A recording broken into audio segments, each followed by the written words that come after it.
more confidently incorrect, more misinformation, and just what the fuck is going on with the world? A lot of people are saying maybe we like a dictator. Like, USA, are you okay? I don't think so. And we're gonna cover some of that misinformation and just overall just what's new and confidently incorrect, I guess. According to Simone Biles, all biological girls who don't like competing against boys are just bullies. So I guess that stems from a social media post from Simone Biles from 2017 saying that good thing guys don't compete against girls so he take all the gold medals. And Riley Gaines, who can't stop getting over getting 6th place, saying that she's a bully, who referred to Simone Biles as a sick bully for her anti-trans stance Friday. The fact that you have a whole day in the week, it's not a once a year, an annual thing, a monthly thing, it's a weekly thing. Anti-Trans Friday, a day dedicated to people that don't give a crap about you and literally just want to live their lives. I think says more about who's obsessed here. According to Simone Biles, all the biological girls who don't like competing against boys are just bullies. When she was growing up and going to all the tennis matches, would she have felt the same way? I think that this person is conflating Simone Biles with Serena Williams. Cause what does Simone Biles have to do with tennis? Other than maybe in her own life? I don't know. I don't know what Simone Biles does in her own life. Name a famous award-winning male gymnast. Perhaps because there are no male gymnasts? Thus she never had to face one. Plus she has a severe case of woke. Oh, the brave sound of a distant drum. The amount of smugness that come from just nothing. You're just wrong. Wrong. You're wrong. Have you not seen an Olympic match? Have you not seen a single year of the Olympics? Ever? So, I mean, let's look it up, right? The International Federation of Gymnastics. Wonderful. Let's see all the active members right now. Oh, look. Men pop up first. It's men and women and men and women. I thought they didn't exist. As a whole, there are literal thousands of male gymnasts. But of course, the question is award-winning, right? Because, of course, you have to be specific when you know nothing. The list of those who are considered to be notable in men's artistic gymnastics. By country! Let's pick... it's by country. Which is kind of wild, but let's go to, obviously, the land of the free. What? Oh my gosh! Would you look at that? That's crazy! All the way from the 90s to 1870s. Notable male gymnasts. There you go. You have a whole ass list here. Are they all gay? Are they all woke? But point is that you can be so brave over nothing. Saying that there is no male gymnast, and then somehow another person comparing Simone Biles to Serena Williams, when Serena Williams herself has gotten accusation after accusation of testosterone, of having hormones in her for years. Either way, it seems like women can win, and all black women are the same. Like, what's going on here? I don't know. It's so smug. I mean, it's tag smug, I guess. Oh, you all know that all dark-skinned females look alike, obviously. Speaking of this reality that trans haters, transphobes live in, you also have... Are you aware that trans was just created in the last 15 years? Are you aware the biological transition process doesn't actually work, so their sex can never actually change? Beware being led astray because it is the only thing you were ever taught. Also, you're not allowed to argue against it. Watch this comment gets deleted and me banned.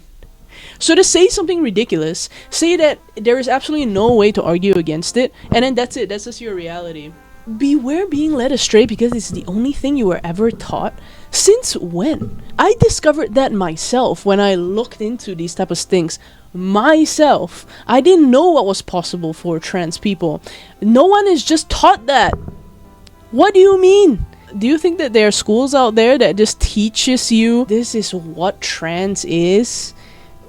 Or these are trans resources? If there is a school out there that does this, good on you. Like, yeah, people should know about trans people. People should know about all kinds of people to avoid bigotry like this crap. It wasn't. There's no source for that because it wasn't. There's evidence of trans people existing in ancient Greece, and some Native American tribes have two-spirit, which also discredits your stupid belief. Who gave it to you? Conservative YouTuber who makes money off feeding you social war lies? So Charlie Kirk just said that the suspected Minneapolis school shooter was trans. First Nashville, now this. How many times makes a trend? Here we go. See these little orange strips down here? Kind of hard to see. Those are the trans shooters. I mean, there are 200 times more cis people than trans people, so one trans shooter should count as 200 cis shooters. Still not enough.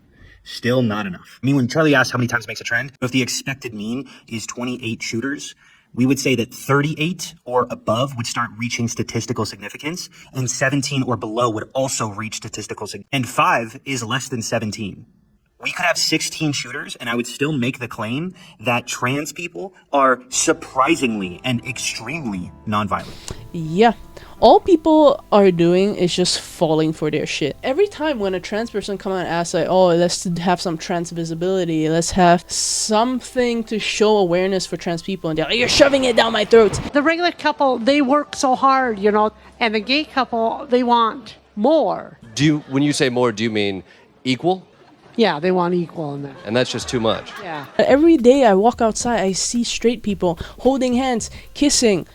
Are they shoving it down my throat, or are they just living their fucking lives? So it doesn't fucking make sense that when you see gay people and trans people on the street, you start going like, they're shoving it down my throat.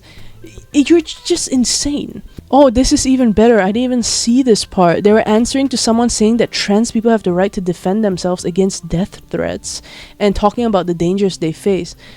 And that the response is that they didn't exist 15 years ago is absolutely just wild. If there are any trans people who are 15 years old and above, you are a miracle to this person then.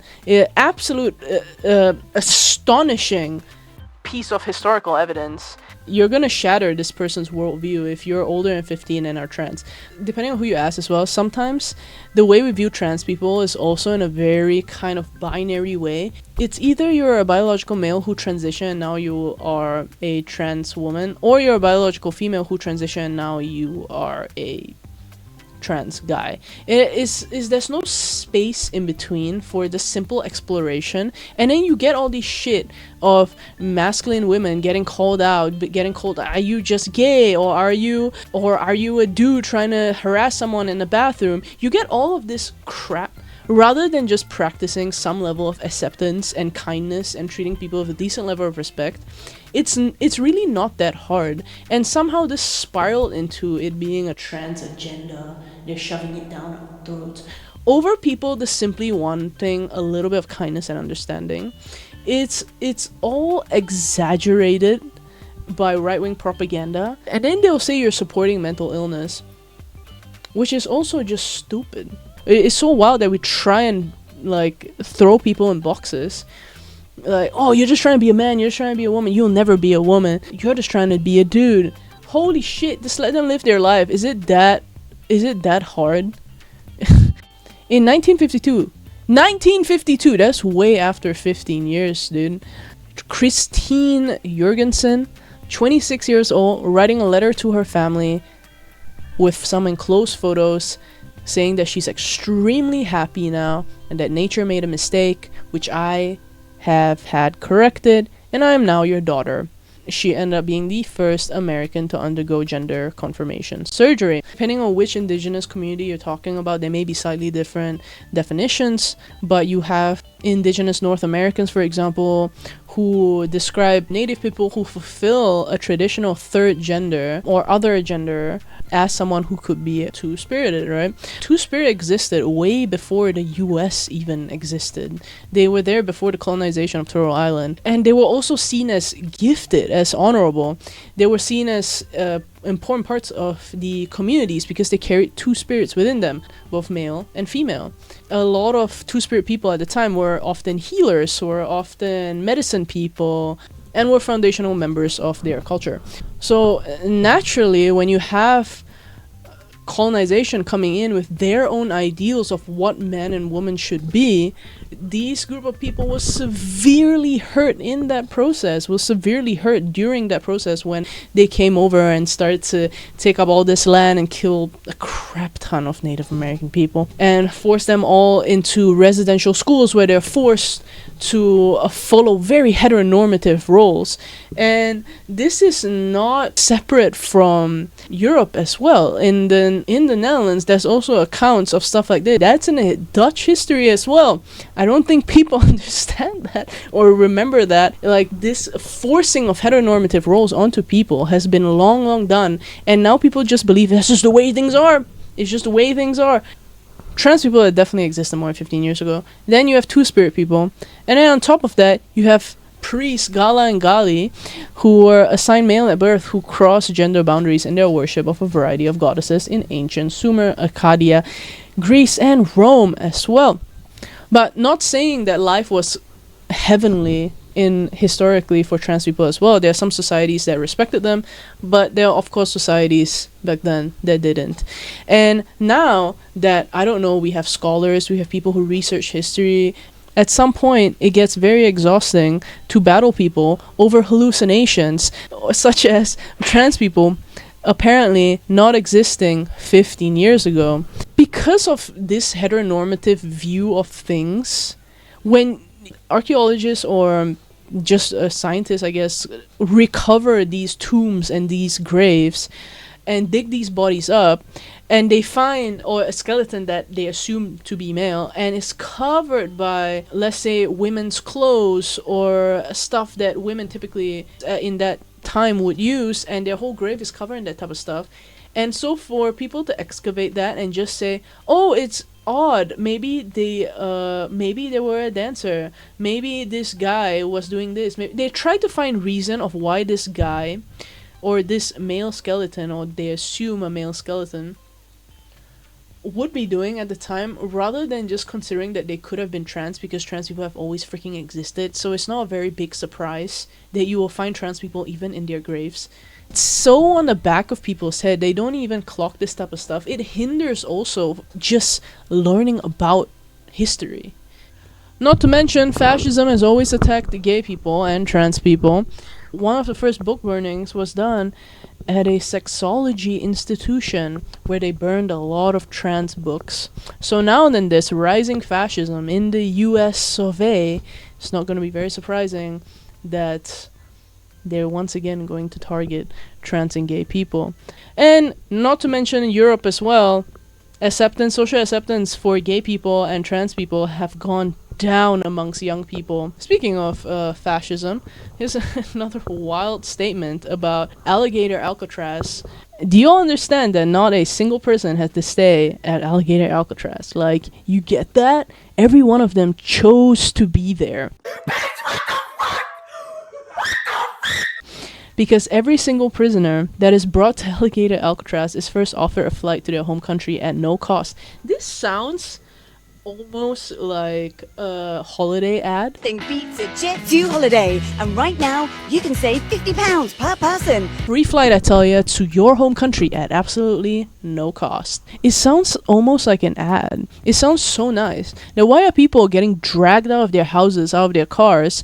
I mean, this is the kind of thing that anybody in America would look at happen in another country and say this is clearly the result of some autocratic authoritarian regime run amok. These guys have no insignia, they're not identifying themselves, they're grabbing people and throwing them into trucks. It's so fascinating. Every one of them chose to be there. I'm sure every one of them chose to be dragged out of their houses, out of their cars, kidnapped off the streets, neighbors disappearing. But they chose that. That's what happens when you're caught by ice and you take an alligator Alcatraz. What? That's what happens when you're caught by ice and you take an alligator Alcatraz? What, is it a pill? What's going on? The first thing they do is say, you don't have to spend a day here. If you like right now, we can take you to the airport and put you on a plane to your home country. Every single one of them gets that offer. So anybody who is staying at Alligator Alcatraz chose to be there. And of course, the caption for that is that, do you understand it? Not a single Jew has to stay at Auschwitz. The first freaking comment is just how dumb. Just how dumb do you need to be to believe something like that? The amount of defense mechanisms and shit you have to build in your head to justify the US building glorified concentration camps. I mean, on top of that, they're just sending the military to wherever the hell they want with no real evidence of anything. Just saying that crime is high so that they can send cops there when there is zero evidence of that. And then they just follow orders. Just following orders. I think that sounds very familiar. If I'm not mistaken, that didn't work in the Nuremberg trials, but who knows? It sounds so heavenly. I wonder why lawmakers aren't allowed or were denied entry to go to this very heavenly, I guess, glorified transport center to the airport, it seems, for this person. The group's request was to see the outer perimeter of the tent facility, and that was also denied. You can't even see the outer perimeter. I mean, what are you hiding in there? Other than just torturing people. I don't know. Why are you hiding in there? Isn't it just free flights? What's going on? Does the state have a fully formalized evacuation plan for when the hurricanes start hitting next month, or do they just plan to leave them behind? When natural disasters happen in the US before, they have fully just left prisons and left the people in the prison to just rot until public outcry. I don't know if they'll have a formalized plan for people who they call aliens if they can't even give a shit about incarcerated people when disaster strikes. When disasters strike, incarcerated people are often left behind, then tasked with the dangerous cleanup. Before hurricanes Helene and Milton, officials failed to evacuate people in jails and prisons, yet most states rely on incarcerated people to work disaster response for little to no pay. How sick is that? How absolutely vile and sick is that? Holy shit. You literally don't give two fucks about the people, and then when it's time for cleanup, you're like, time to do your job. Florida Governor Ron DeSantis, who has been making moves. We're utilizing our resources after Helene made landfall in the state. We've got low security inmates out there who do normal prison labor. The Department of Corrections is bringing them to help with hurricane cleanup.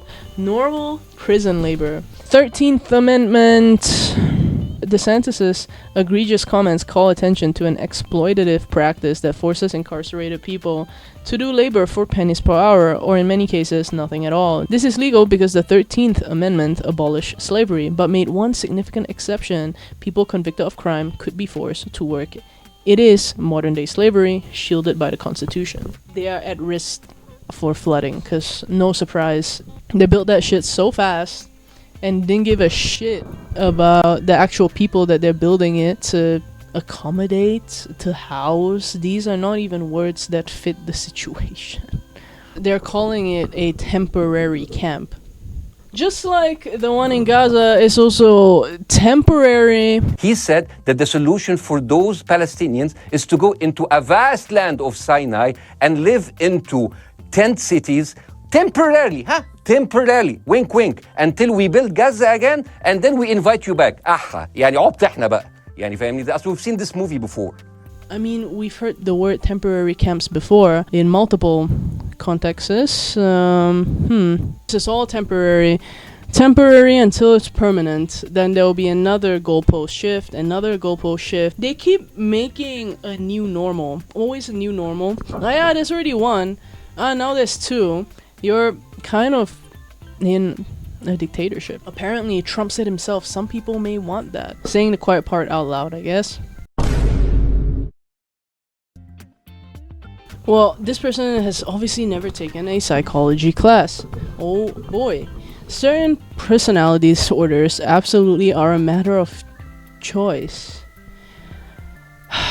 That is the point of talk therapy and CBT. The goal is to train you out of habitual patterns of behavior that you could control but don't.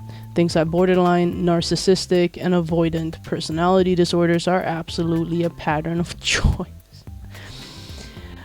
We frame them otherwise because we're scared of making shitty people feel bad about themselves. There's a difference between a mental illness and a personality disorder. No one is born with a malignant personality. Yeah, but you also have people who are born in shitty circumstances. You have people who are born in abusive households. There's also generational trauma. There's generational trauma from historical events that has happened, even though people seem to believe that history doesn't affect present day whatsoever. People who have mental illnesses, they're not just having them for funsies.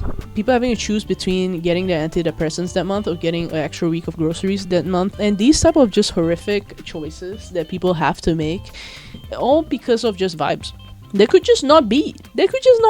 Just not be depressed. Just not be borderline. Yeah, just not be anything. What's the problem? I mean, this person should be a therapist, no? Like, just go into a therapist's office and be like, oh, you are severely traumatized? Just don't think about it. I don't even think that depression is a mental illness. It's a very obvious symptom of a society that you live in. It's a very obvious symptom of your lived experience. If you are unable to afford your groceries, if you're queer in a very, very conservative city or a town or neighborhood, if you're black in a very racist neighborhood, you're automatically going to have some level of depression. You don't even have to live in a super homophobic, racist neighborhood. Just in general, just in the way society talks about these groups of people and how people on the news, politicians, just so openly just talk shit, saying racist stuff, just horrendous stuff. It's no surprise that you're gonna get more depressed more than average. It is a symptom of your lived experience. It's honestly a privileged stance, or a stance that of someone who clearly does not see this type of pain in people. Framing depression as a functional signal, not a disease. Framing depression as an adaptive signal can benefit patients and avoid harmful consequences of popular etiological presentations. Surprise, surprise, if they have constantly weaponized mental illnesses to put people in boxes or justify perpetuating harm towards people. Women with hysteria were lobotomized. Black people who tried to run away had drapetomania, which is the irrational act of running away from your slave owners. They literally categorized that as a mental illness. Psychologists, like, it was an actual diagnosis. It can become a very unforgiving environment for people who are actually going through that shit. What a fascinating note to end this on. It is confidently incorrect. Just so incorrect. Alright, till the next one. Peace.